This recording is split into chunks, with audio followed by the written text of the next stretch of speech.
Alors, nous sommes parachat Pinchas, mais nous commencerons un peu dans la paracha de Balak à la fin, qui est le début de l'histoire en vérité. Ok? Alors voilà. Vayeshev Israël Bashitim, Vayachel Ha'am Liznot El Beno Moav. Am Israël s'installe dans une place qui s'appelle Shittim, et le peuple est commencé à suivre les filles de Moab.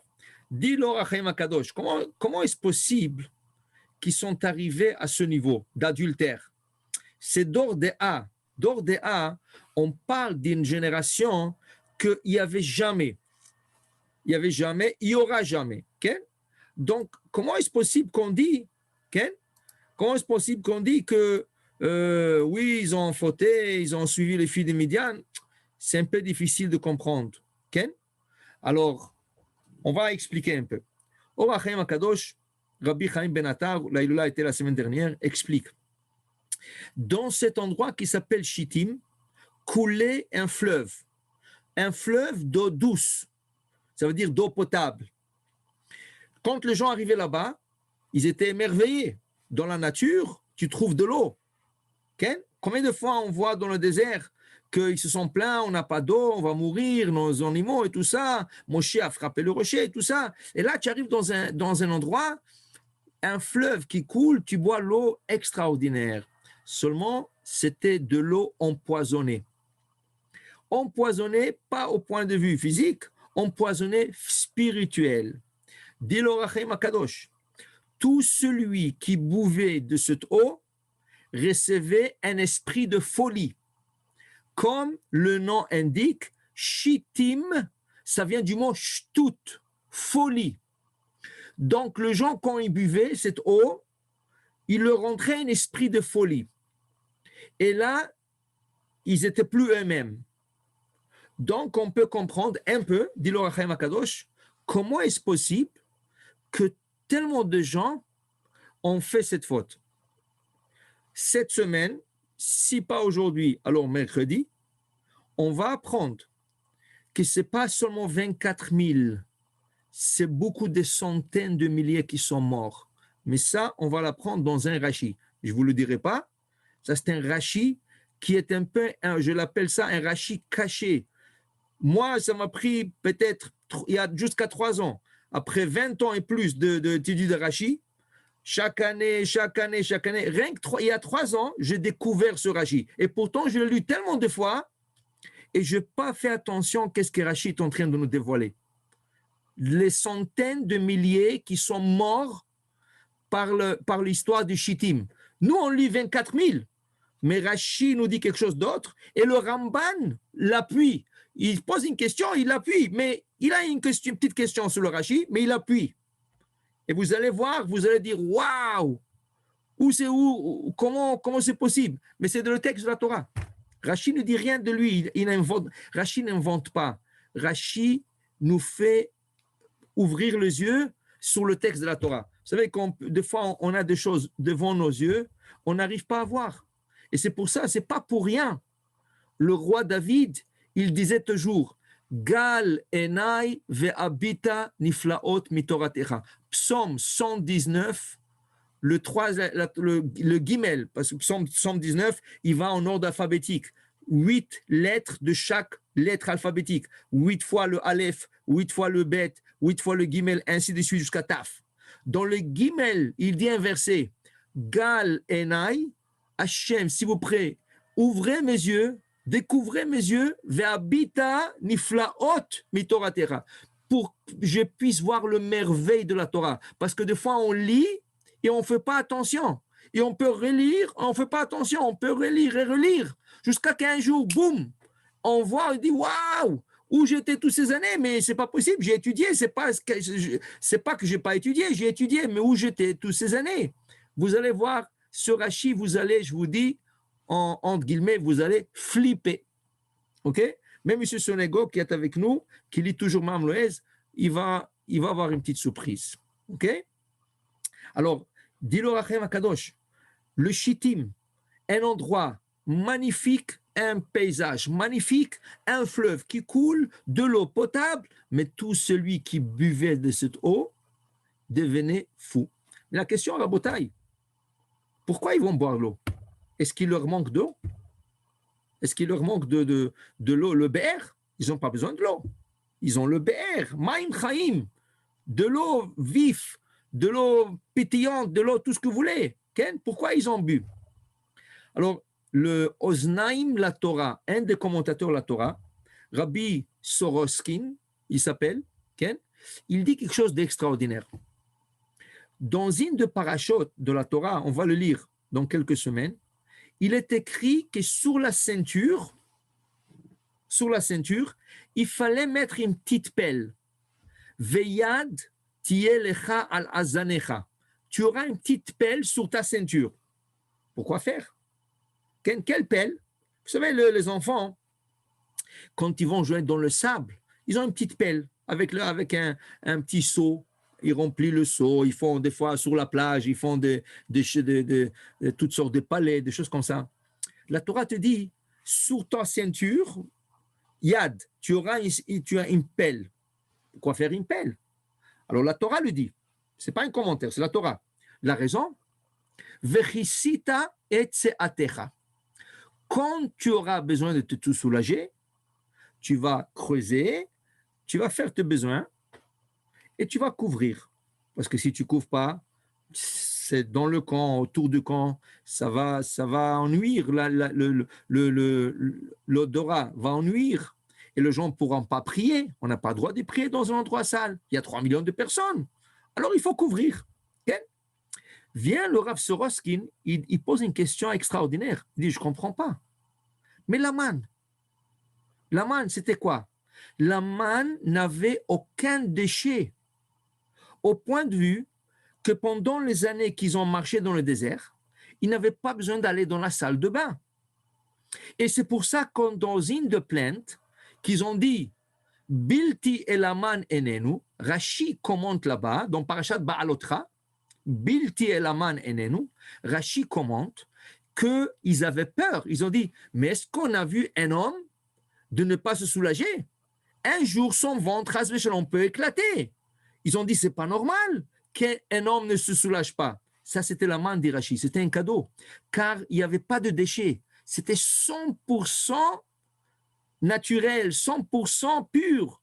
Alors, il dit que la manne, elle s'est avalée dans le sang, elle coulait dans leur corps pur. Alors, il n'y a pas besoin de se soulager. Donc, le Rav Soroskin se pose une question, alors pourquoi la Torah? Elle dit, Veyad tielecha al azanecha, tu auras une pelle sur ta ceinture, vechisita et seatecha, pour couvrir, quand tu te soulages. Répond le Rav Soroskin, dans leur voyage dans le désert, la semaine prochaine, on va lire 42 voyages qu'ils ont fait. Dans leur voyage, quand ils stationnaient, il y avait des fois des Israélites qui sortaient hors du camp. Et qu'est-ce qu'ils faisaient? Ils sortaient tourner, se promener dans le marché de là où ils sont stationnés. C'était à Midian, c'était à Moab, c'était à Édom, c'était n'importe où, là où ils stationnaient et ils sortaient du nuage. Il y avait des gens qui allaient dans les marchés. Et comme par curiosité, quand ils arrivaient sur des marchés, et ils voyaient des fruits, ils voyaient des légumes, ils voyaient toutes sortes de choses, ils achetaient. Parce qu'ils voulaient. C'est pour ça qu'ils sont pleins de la manne, toujours la manne. Malgré qu'ils pouvaient goûter tout le goût qu'ils voulaient, mais de temps en temps, ils avaient cette envie de manger quelque chose qu'ils voient, qu'ils peuvent attraper dans la main, qu'ils peuvent voir. Ce manger-là leur causait d'aller aux salles de bain. Donc, dit le Rav Soroskin, la Torah t'avertit, si tu manges de ce marché que tu achètes et tu auras besoin de te soulager, dans ce cas, tu auras une pelle pour couvrir tout ce que sort de toi. Là, quand ils sont arrivés à Midian, regardez un peu le Midrash. Mais Amloès le dit aussi, beaucoup de Midrash le dit. Ils sont arrivés là-bas. Comment le Midianim les ont eus? Comment le Midianim les ont fait sortir du camp vers eux? Ils ont planté un marché de puces. Ils ont planté tout un marché très beau, très plein de marchandises. à bas prix, c'est que quand ils ont vu ça, du camp, ils ont vu ça, ça leur a attiré. Quand ils sont sortis, il y avait là-bas de l'eau. Alors ils ont dit, on boit. Ah, de l'eau fraîche. Ils ont de l'eau, mais des fois ils veulent acheter, des fois ils veulent... Et ça, c'était gratuit. Mais dit le Rachaim Akadosh, tout celui qui buvait de cette eau recevait en lui un esprit de folie. Du coup, la personne changeait. Elle commençait à avoir des idées, mais quelles idées d'idolâtrie et d'adultère. Comme la Gemara dit, En Adam choté, une personne n'arrive pas à fauter, ela imken, à moins que nichnas bo ruach shtut. La faute, c'est un esprit de folie. Un homme qui pratique la Torah ou le mitzvot, surtout cette génération, qui ont eu la Torah de Sinaï, n'aurait jamais fauté. C'est un esprit de folie qui est rentré en eux, et Adam choté, une personne faute que quand il y a un esprit de folie qui lui rentre. Maintenant, ça leur a rentré un esprit de folie. Quand ils sont arrivés, regardez qu'est-ce qu'ils ont fait, le Midianite, dit le Midrash. Les femmes qui vendaient la marchandise étaient des femmes très âgées. 80 ans ou 70 ans, 90 ans. Les femmes, bien couvertes, comme ça, une femme toute courbée. Et quand ils venaient, au lieu que ça coûte, on va dire, $10, ça coûtait $5. Il dit, waouh, j'achète. Il dit, non. Regarde, j'ai une meilleure marchandise et très bon prix à l'intérieur. C'était des tentes. Alors, quand il rentrait dans la tente, qu'est-ce qu'il trouvait? Une belle fille décolletée, avec une bouteille de vin, avec le Péor, la statue de Péor, la Avodah-Zara, l'idole des Midianites. Et la fille lui disait, voilà, regarde. Et il y avait vraiment des belles marchandises. Alors la fille lui disait, vous voulez boire un peu? On fait la haïm. À cette époque, le vin de Goïm n'était pas encore interdit. Le vin, est-ce qu'il y a quelque chose non cochère dans le vin? Rien. Le vin, c'est 100% raisin. Il n'y a rien du non cochère dedans. Okay? Et à cette époque de Moshe Rabbeinu, c'était complètement permis. Donc le gars, il prenait un petit verre. Alors déjà, il a bu l'eau. Et avec un peu de vin, la fille le tournait la tête. Et là, il voulait de la fille. Et la fille commençait à lui parler d'amour et tout ça. Et dès qu'il voulait d'elle, tu ne me touches pas, parce qu'il faut l'accord de Péor. Il faut que tu te prosternes devant lui. Alors, il lui sortait la statuette de Péor et lui disait de se prosterner devant lui, de l'embrasser. Et là, quand il faisait la Avodah Zara, c'est là que la fille était d'accord avec lui, pour lui faire pécher davantage, parce qu'il savait, ça c'est le conseil de Bilham. Bilham, qui n'a pas pu leur maudire, avant de quitter, donne le conseil au roi de Moab. Il lui dit, tu veux faire fauter les Juifs. Très bon. Tu sais qu'est-ce que tu vas faire? Tu vas leur donner des filles pour fauter avec, et leur Dieu déteste la débauche. Et tu vas voir qu'ils vont mourir comme des mouches. Est-ce qu'il s'est trompé? Non, il ne s'est pas trompé. Voilà. Une épidémie qui se déclenche, 24 000 qui sont morts en rien du tout. Et comme je dis, ce n'est pas 24 000, c'est des centaines, beaucoup plus que ça. Mais 24 000 par l'épidémie. Les autres ne sont pas morts par épidémie, les autres sont morts d'une autre mort. Alors voilà, tout ça, c'est le Shittim. Okay? Alors il dit ici, Rashi, Liznot el bnot Moav, commettre l'adultère avec les filles de Moav, aliédé atzad Bilham, avec le conseil de Bilham. Vatikren ala am les Ifrei Elohem, vayochal am, vaishtachavu Elohem. Alors il dit ici, Kshetakaf Ritzro, quand il était chaud, il voulait vraiment de la fille. Veomer la Isham Ili, et lui dit, le garçon lui dit à la fille, viens avec moi, Motsialo dmut peor mecheka, et lui sortait la statuette de Peor. Veomer eklo, il lui disait au garçon, Ishtachave lazé, tu veux que j'aille avec toi? Tu te prosternes devant lui d'abord. Alors, Vaïtsamed Israël et Baal Peor, Israël se sont collés à ce Avodah Zara de Peor, Vaïchar af Hashem Israël. Pourquoi ça s'appelle Peor, cet Avodah Zara? La Gemara, le Midrash, il nous dit, c'était la Avodah Zara la plus bizarre au monde. au monde, pas bizarre ici, au monde c'était le plus bizarre. Pourquoi? Dit Rashi, Peor, ça vient du mot Hashem shepoarim lefanav, décolleté. Qu'est-ce que c'est décolleté? La personne enlève ses habits et piatabat, il doit montrer la partie arrière de son corps à cette idole, ou motziim rei, il doit faire ce besoin devant l'idole, vezohi avodato, et ça c'était la avodazara.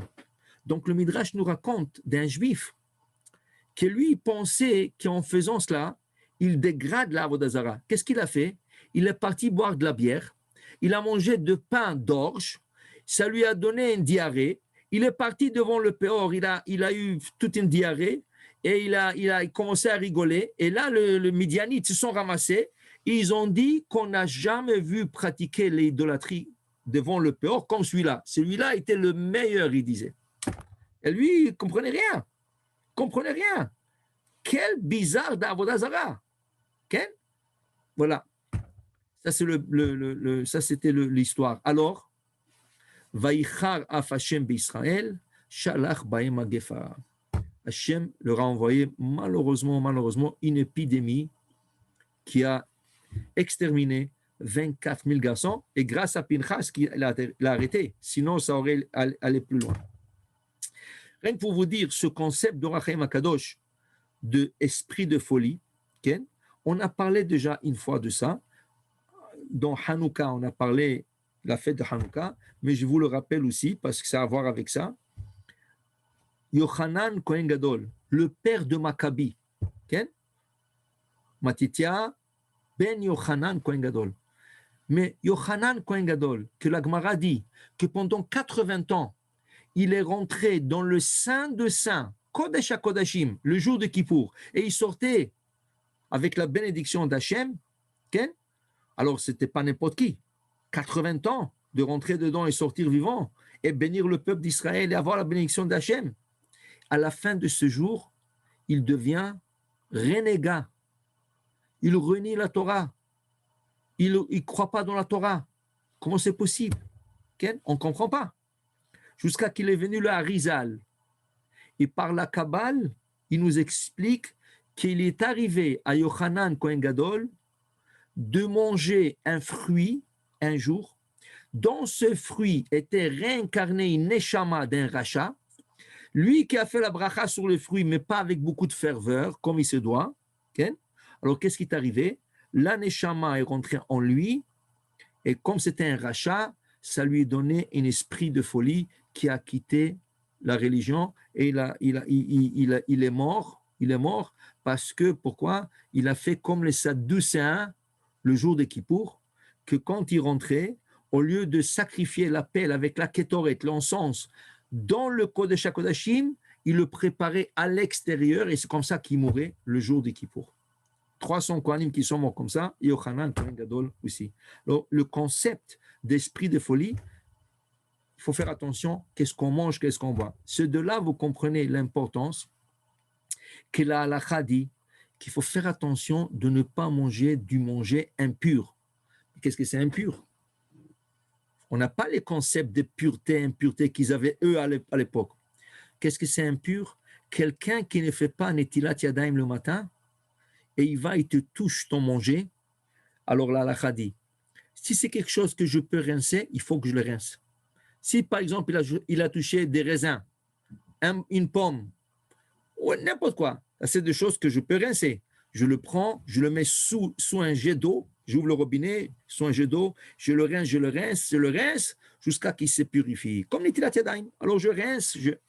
Mais si cette personne qui ne fait pas Netilat Yadayim, il a touché du pain, il a touché des gâteaux, il a touché quelque chose que je ne peux pas laver, je ne peux pas rincer. Qu'est-ce qu'on fait avec? Rien à faire, à la poubelle. Okay? C'est pour ça que le Rav Ben Ishra ramène le Shulchan Aruch Harav et il dit que la femme devrait faire attention surtout aux petits-enfants. Un enfant de 2-3 ans, il va dormir quoi? 6 heures, 7 heures, 8 heures? Il y a toute une nuit. Il se réveille plus tôt que tout le monde parce que lui, il a dormi 12-13 heures. Okay? toi tu es fatigué, tu dors encore, et lui déjà, alors lui, la première chose, il va manger. Alors c'est normal, il va à la cuisine et il commence à prendre les céréales, il commence à prendre toutes sortes de choses. Il y a un problème, parce qu'il te touche tout, il te rend tout impur. Va savoir qu'est-ce qu'il a touché, qu'est-ce qu'il n'a pas touché. Dit le Rav Ben Ishraï, il faut les éduquer aux enfants. Tu te réveilles, tu fais Netilat Yadayim. La première chose, tu touches rien, tu fais Netilat. Okay? Il y a d'ailleurs une ségoula, okay? Une amulette qui existe. J'ai entendu ça beaucoup de Moalim, je l'ai vu écrit aussi, que quand un bébé, il a la jaunisse, et on ne peut pas le circoncire à cause de la jaunisse, pour enlever cette jaunisse plus vite possible, on doit lui laver le main chaque matin. Dès qu'il naît, il a 1 jour, 2 jours, le docteur il dit il a la jaunisse, je ne sais pas s'il va arriver à temps, à la brite ou pas, faites-lui la netila, 1, 2, 3, 4, 5, 6, okay, en intervalle, et ils disent, ça c'est une des choses qui peut enlever la jaunisse. C'est une ségoula. Netilat Yadayim, c'est une grande ségoula. Alors pour dire, il faut faire attention en manger impur. C'est pour cela, il faut faire attention aussi de ne pas rentrer avec du manger dans la salle de bain. Okay?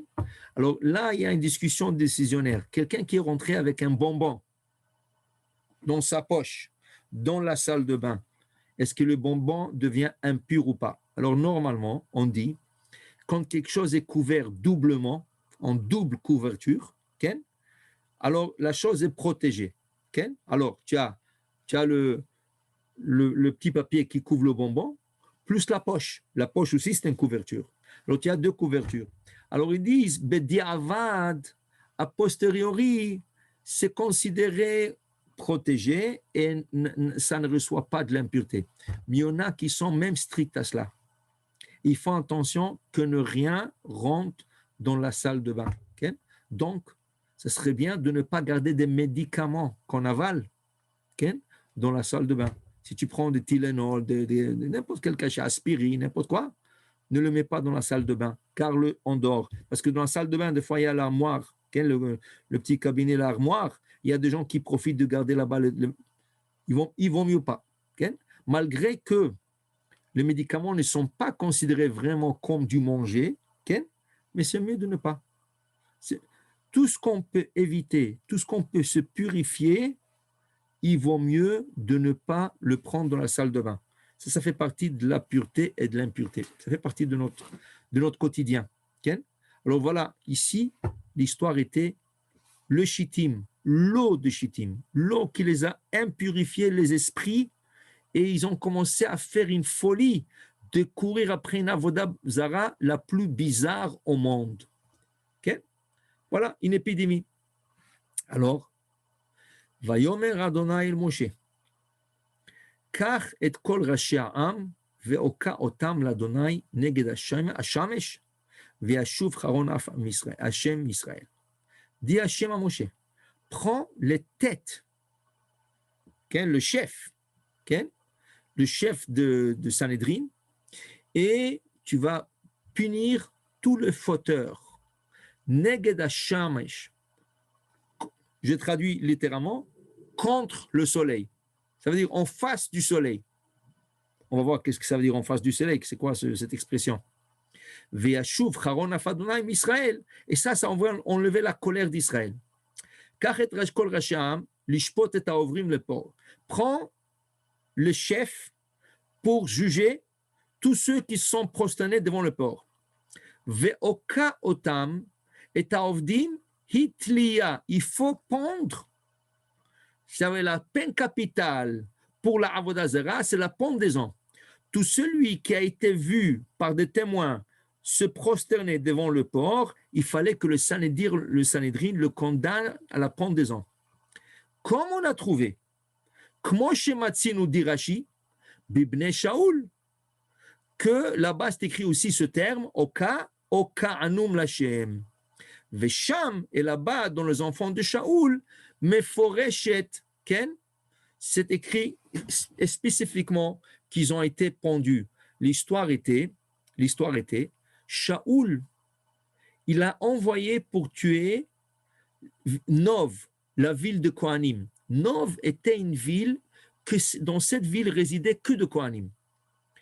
David Amelech, quand il s'échappait de Shaoul, il s'est trouvé dans cette ville.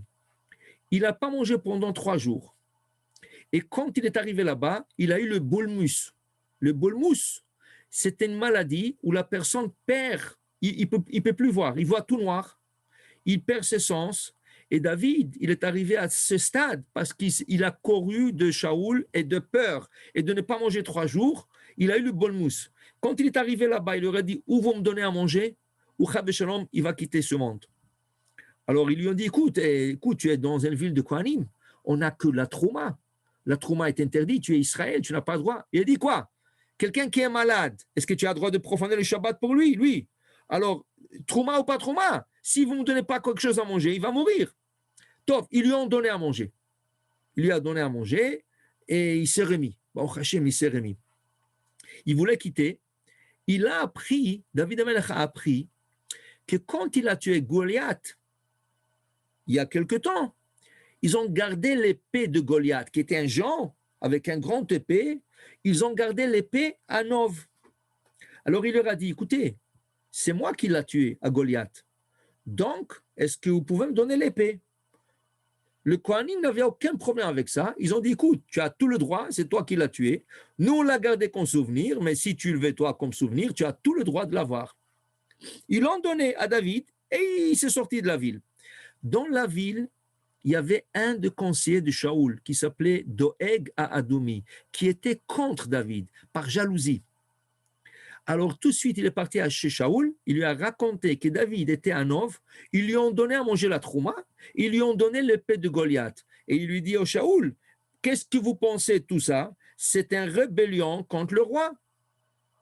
Alors le roi tout de suite a ordonné qu'on détruit la ville. Le général d'armée a démissionné, les soldats ont démissionné, personne ne voulait aller. Alors Shaoul dit à Doeg, bon, toi tu l'as rapporté, alors toi tu vas t'en occuper. Il est parti Doeg, il a tué tout le Kohanim qu'il y avait là-bas. Il y avait un seul Eviatar à Kohen qui se sauvait. Okay? Maintenant dans cette ville, il y avait une nation qui s'appelait le Giv-Onim, qui ont été punis par Yoshua ben Nun, parce qu'ils ont trompé Yoshua ben Nun, ils ont dit qu'ils voulaient joindre le peuple juif, et ce n'était pas vrai. Alors, ils leur ont rendu, Yoshua ben Nun a rendu cette nation des coupeurs de bois et des puiseurs d'eau. Et ils coupaient le bois, ils puisaient d'eau, et ils emmenaient ça chez le Kohanim, et ils étaient payés par le Kohanim. Une fois que tous les Kohanim sont morts, ce Giv-Onim n'avait plus la parnassa. Ils n'avaient plus le quoi manger, ils n'avaient plus quoi se nourrir avec. Alors, ils ont commencé à prier et Hachem a écouté leurs prières. Quand David est devenu roi, pas longtemps après, il est devenu roi d'Israël, c'est écrit qu'il y avait comme une famine en Israël et les gens mouraient de faim. David, il priait Hachem, il dit, Hachem, qu'est-ce qui se passe? Pourquoi? Il a dit, va chez les Giv-Onim, et tout ce qu'ils vont te dire, tu dois faire. Il est parti discuter avec eux. Il dit, c'est quoi l'histoire? C'est quoi votre problème? Il dit, non, nous, on veut que vous nous donnez les 7 enfants de Shaoul pour le pendre à tous. Il dit, pourquoi? Il a dit, parce que ce qu'il a fait leur père, il leur a enlevé la parnassa, alors ils veulent venger de ses enfants. Il dit, mais les enfants ne vous ont rien fait, c'est le papa. Mais le papa, il vient de mourir dans la guerre. Il dit, rien à faire. David retourne chez Hachem, il dit, voilà qu'est-ce qu'ils ont dit. Il dit, oui, à cause qu'ils prient, je suis obligé de l'écouter. Tu n'as pas le choix, David. Tu es obligé de faire qu'est-ce qu'il faut faire. David Amelech n'avait pas le choix. Il leur a donné les 7 enfants de David, et voilà, Ve'oka'anum l'Hachem, ils les ont pendus. Ils ont pendu les 7 enfants. Okay? Après, David Amelech, il a effacé la conversion de ce genre. Il leur a dit, si vous avez vengé des enfants de Shaoul et vous gardez rancune et vengeance, vous n'êtes pas juif. Donc, il a renoncé leur judaïsme et il les a rendus comme des goy encore, et ils ne faisaient plus partie du peuple d'Israël. Alors, Rashi prouve de cette histoire dans Shmuel, chapitre B, verset 21, que le mot ve'oka otam, c'est la pendaison. Okay? Ve'sham, là-bas, c'est écrit clair, tlia, pendaison, c'est écrit clair. Okay? Une des choses que je vous signale ici, vous allez voir, ça c'est la méthode de Rashi. Rashi est très fort en grammaire et en recherche. Quand il y a un mot difficile dans la Torah qui n'est pas un mot courant, Rashi va aller chercher dans toute la Torah, où se trouve ce mot pour avoir le sens de ce mot. Toujours Rashi le fait. Ici, il y a un mot qui n'est pas ordinaire. Ve'oka, voilà, je reviens au verset. Vayomer Adonai Moshe, kachet raché kolam, ve'oka otam. Si tu veux dire le pendre, il fallait dire ve'title otam. Litlot, pendaison, c'est litlot. C'est un mot dans la Torah qui est un peu hors de l'ordinaire. Et Rashi, ici, il est parti chercher ce mot.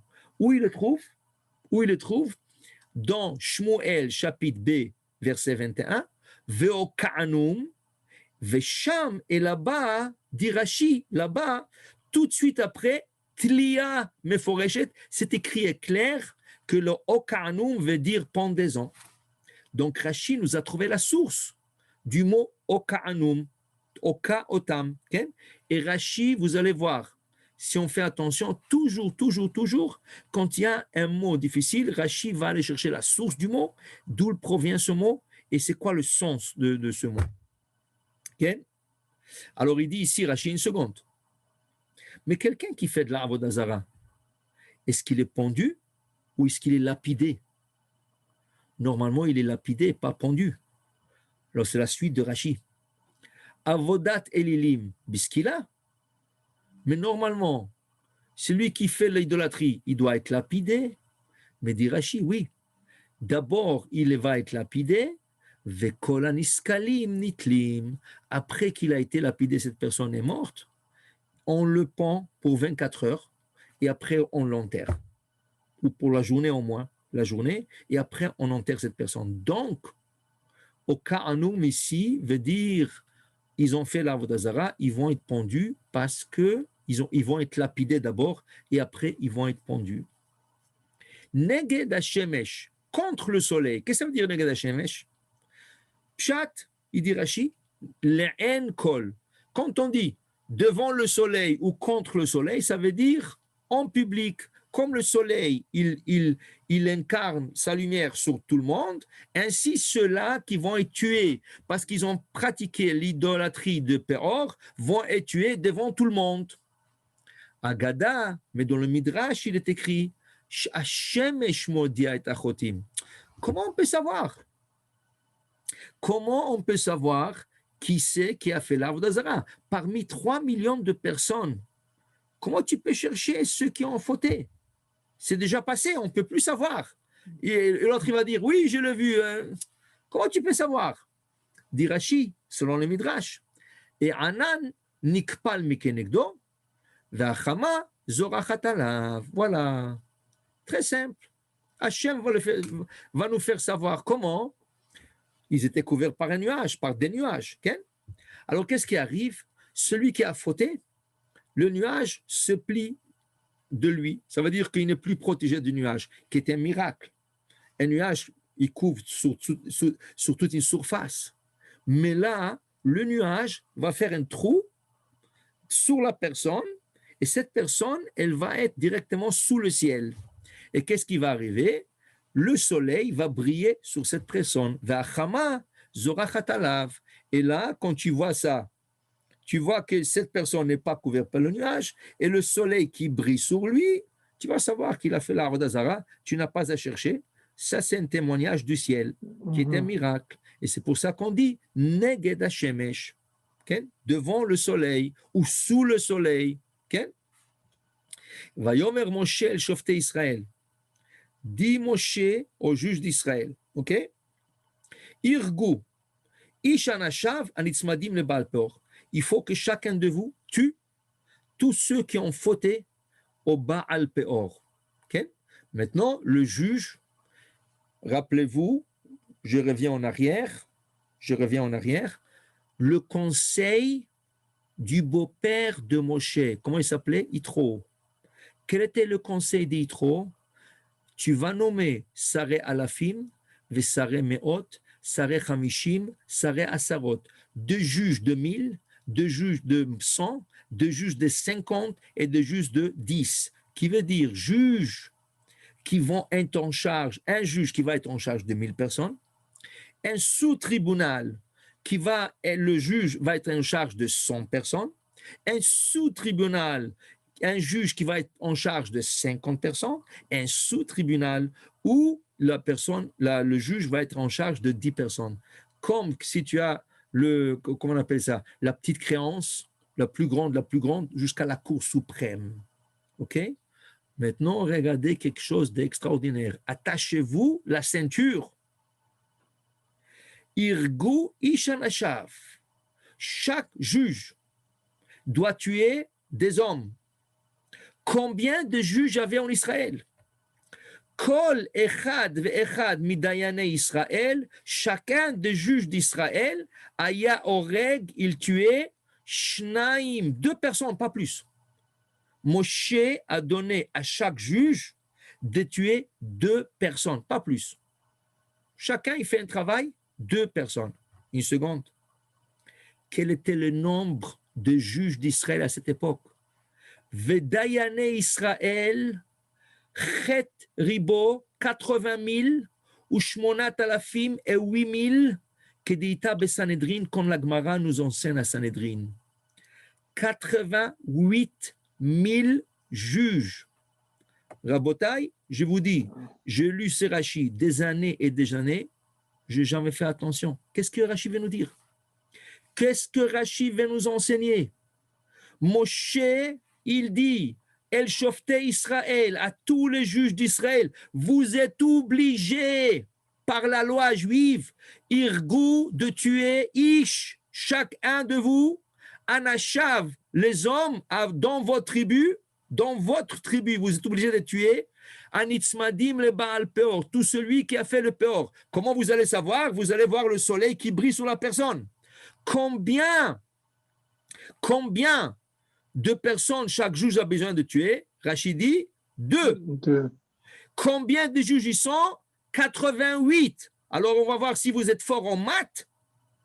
88 fois 2 personnes, chacun, combien de gens ils ont tué? 176, non plus que ça.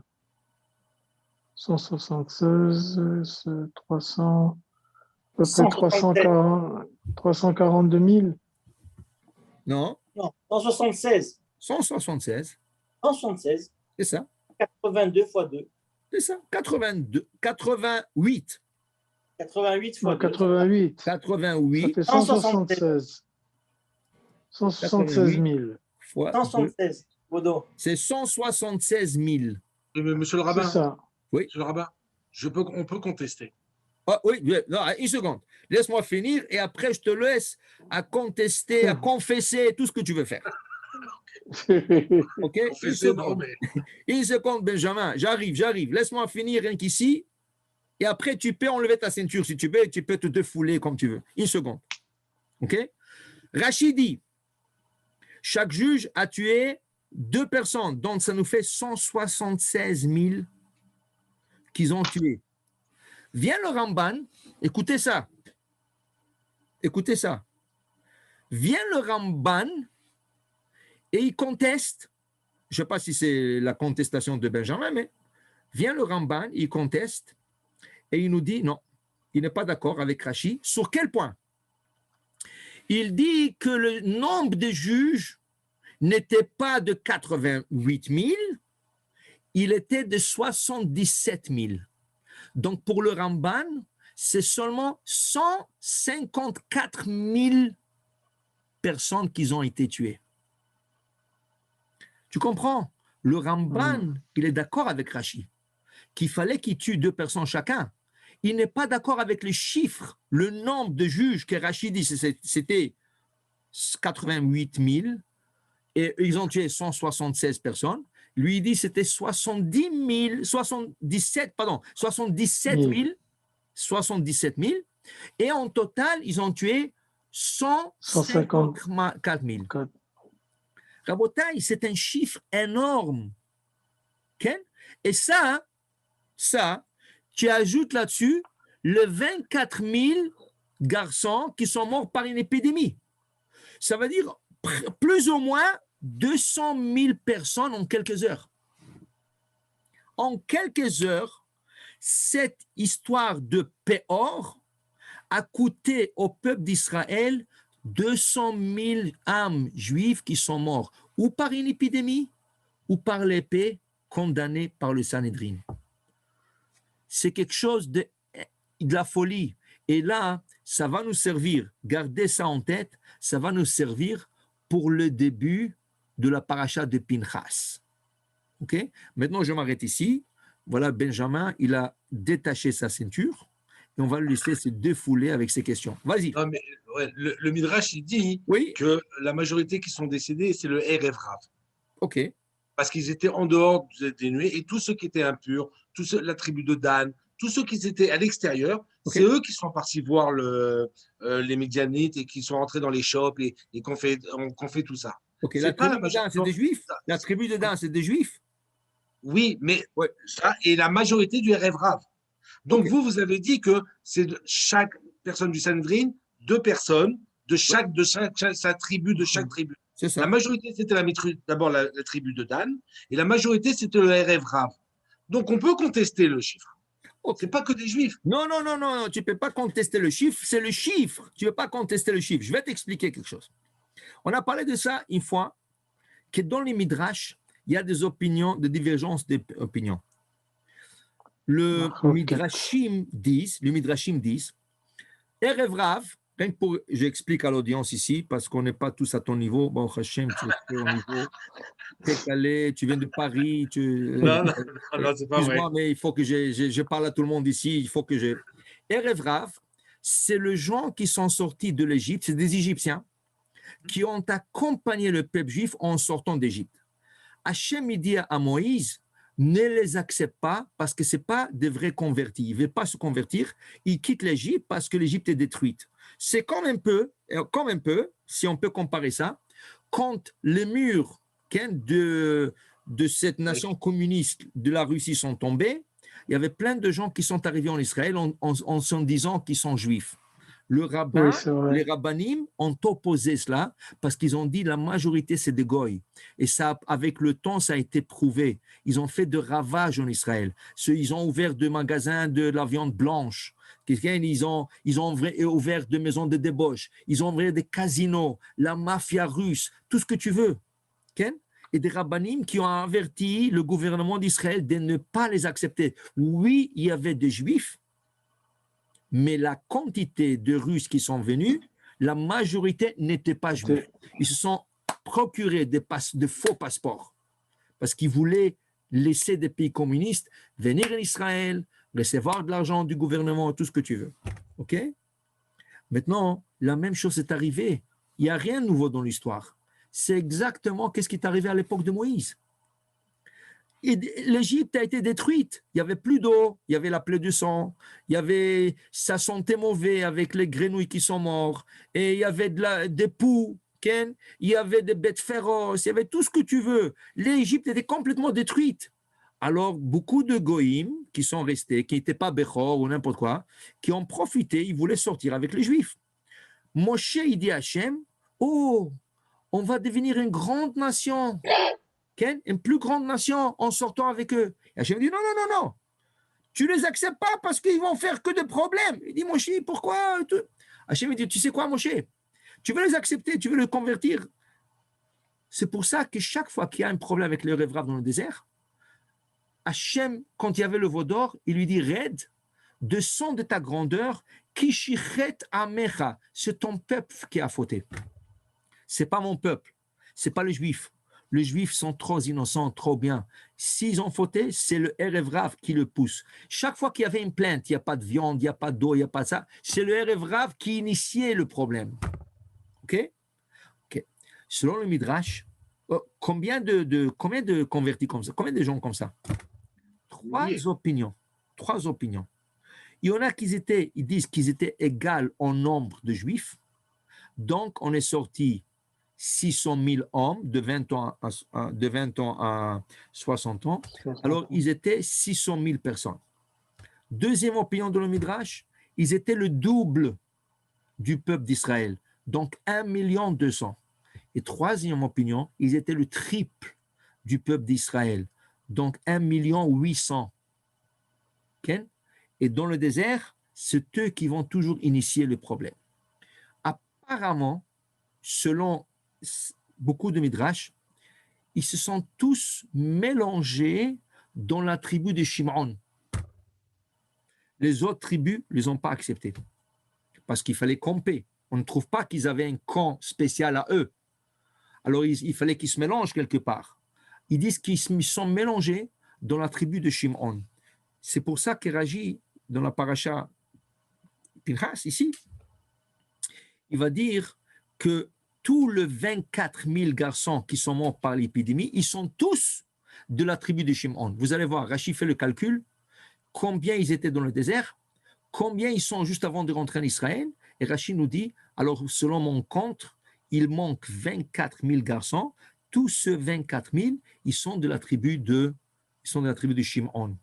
Pourquoi Shimon? Parce que le Erev Rav se sont mélangés à eux. Okay?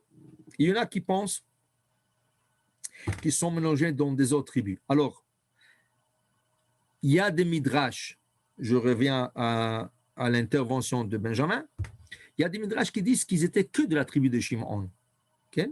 Alors, tu peux me dire que tous ceux, si on dit 154 000 ou 176 000, tu peux me dire que c'est tous de la tribu de Shimon, c'est des Erev Rav. Okay? Mais apparemment, ce n'est pas écrit clair.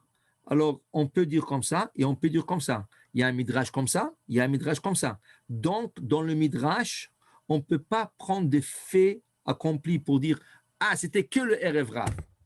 Okay? » Que le Erev Rav. Non. Et même si c'était le Erev Rav, le nombre est énorme. 200 000 personnes. D'abord, le 24 000, c'est sûr qu'ils étaient de la tribu de Shimon. En plus de ça, il y avait aussi de la tribu de Dan. Ça veut dire que parmi les 154 000 ou 176 000, il y avait beaucoup de Juifs. Okay? C'est comme si tu dis, un immeuble a écroulé, il y avait beaucoup de Goïm, il y avait des Juifs. Chaque Juif, c'est un monde. Tu comprends? Mais le chiffre est énorme. Combien de gens sont morts par le Péor? On parle de presque 200 000 personnes. Okay? Mais je vais demander une question franche à notre ami Benjamin. Benjamin, est-ce que tu as jamais remarqué ce Rashi? Non, je n'avais pas remarqué, non. Ah, ok, alors ça va. Alors je n'ai rien. Ça veut dire que. Ok. Je ne peux pas tout voir. Hein.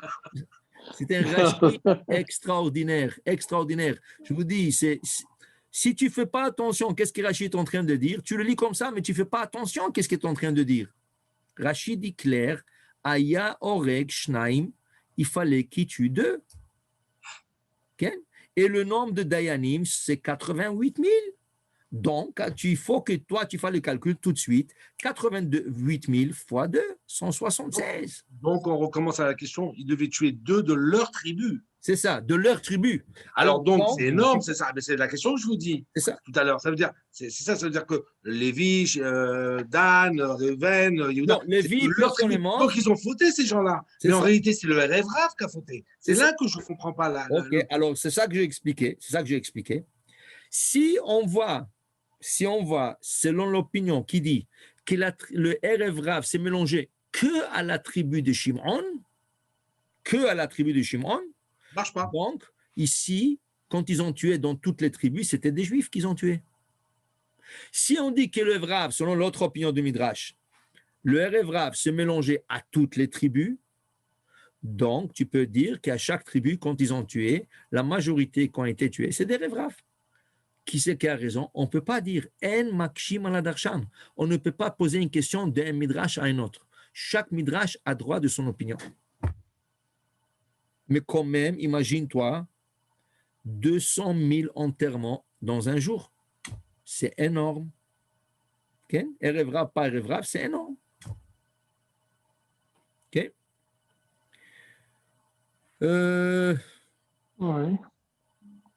Est-ce qu'on commence ça? C'est tout un... On va faire rapidement ça. Comme ça, on peut rapidement, mais mercredi, peut-être on va reprendre et étudier plus à fond. OK? Regardez. Alors voilà que qu'est-ce qui arrive? Veine ish mibnei Israël ba, et voilà un homme. On ne cite pas son nom, son prénom. Ine ish mibnei Israël ba, vayakrev elechav et Midianite, il approche vers ses frères in Midianite, l'aîné Moshe ou l'aîné Kolada bnei Israël, devant Moshe et devant toute l'assemblée. L'assemblée, c'est le Dayanim. Vehem abochim petach Ohel Moed, et eux, ils sont en train de pleurer. Okay? Regardez, Midianite, quelle Midianite? Pas n'importe lequel. Ha Midianite, la Midianite. Cette Midianite, c'est Cosbi bat Tsur. Cosbi, fille de Balak. Balak, il a un prénom qui s'appelle Tsur. Vous allez voir dans la paracha de Pinhas que Balak, il était le roi de Tsur. Tsur. Il y avait 5 villes à Midian. Une de villes s'appelait Tsur. Balak était le roi de Tsur. Il y avait 5 rois, 5 banlieues, et le plus grand banlieue et le plus important, il s'appelait Tsur. Donc, Cosbi Batsur, Cosbi, fille de Balak. Il l'emmène devant Moshe et il lui dit, Amrulo, Moshe, Zoasura ou Moteret, qu'est-ce que vous dites? Cette fille est permise ou interdite? Im Tomar Asura, si tu me dis qu'elle est interdite, Bat Itro Mitira Lecha, mais toi, ta femme aussi, elle est de Midian. Écoute là, on a fait la guerre contre Midian, mais ta femme, Tsipora, elle est Midianite, qui te l'a permise. Alors, de la même manière, tu te permis de prendre des Midianites, moi aussi, je vais prendre elle. Okay? Tu as pris la fille de l'homme le plus important à Midian, qui était Yitro, qui était le pape de cette nation. Lui, il dit, il va prendre Cosbi Batsur, la fille du roi. Okay? Vehem bochim, Moshe Rabbeinu et le juge se sont mis à pleurer. Nit alma mimeno alacha. Parce qu'il vient d'oublier une alacha. Qu'est-ce qu'il fallait qu'il fasse en ce moment-là? Okay? Kol aboel aramit kanaim pogimbo. Celui qui fait un acte comme tel en public, on a le droit de le poignarder en public. Okay? Une alacha un peu qui est frappante, si vous voulez, mais on n'encourage pas le meurtre. Non, mais il faut comprendre, quelqu'un qui est capable de prendre une fille comme ça et en plein public faire un acte, imaginez-vous quelqu'un qui va prendre une fille et en plein ville, il va se mettre tout le dos nu et faire un acte comme ça. C'est abominable. Okay? La Torah dit c'est une peine de mort. Mais Moshe et tous les Ékénim ont oublié cette halakha. Alors, ils se sont mis à pleurer parce qu'ils savaient qu'il fallait faire quelque chose, mais ils ne savaient pas quoi. Okay? Alors, pourquoi? Que dès Shiavo Pinchas, afin que Pinchas vienne, Vitol et Tara Uilo, et qu'il reçoit sa récompense. Qu'est-ce qu'il fait Pinchas? Vayar Pinchas ben Azar ben Aaron Cohen, Vayakom mitoch haïda, il s'élève, Vayikach romach beado, il prend une lance, Vayavo acharish Israël, il poursuit l'homme d'Israël, le prince de la tribu de Shimon, okay? Vayitkor et shnehem, et il les a poignardés le deux, et Ish Israël, l'homme d'Israël, Vetaisha el Kovata, Vateatzar amagefa mal bnei Israël, et c'est là seulement que l'épidémie s'est arrêtée. Okay? Alors il a tué Zimri ben Salou, il a tué Cosbi Batsur, et c'est rien que là que la colère contre le peuple d'Israël s'est calmée. Okay? On va continuer. Pourquoi il a fait ça, lui? Comment? Pourquoi il a le chef de Shimon? Pourquoi il a fait ça? On dit qu'il agit comme Korah. Exact. Exact. Il Très fait bon. la même justice d'opposition, il fait la même chose. Excellent. Mais pourquoi il agit comme ça? Alors, je te dirais que Bezrat Hashem, Idbarach, si tu viens mercredi à notre cours, à 8h30, oui, à mercredi à 8h30, j'ai trouvé une explication extraordinaire de Rabbi de Lubavitch, qui pose une question extraordinaire et qui met de la lumière sur cet épisode difficile, comprendre comment il avait l'audace de venir devant Moshe Rabbeinu avec une Goya, avec une non-juive, et être audacieux et dire « Hé, ta femme là, elle est médianite. » Mais sa femme, elle est convertie. Et sa femme, il a pris avant le don de la Torah, il a converti. Qu'est-ce qu'il raconte? Mais le Rabbi Lubavitch, je vous dis, il a trouvé une explication, je crois que c'est à lui, extraordinaire. Je vous invite tous à nous suivre, Bezrat Hashem, le mercredi à 8h30. Parce qu'il fait comme Korah, en fait. Ouais. Baruch Adonai le'olam. Amen. Amen. Hashem. Bonne soirée. Toda Rabba. Hazak u'baruch.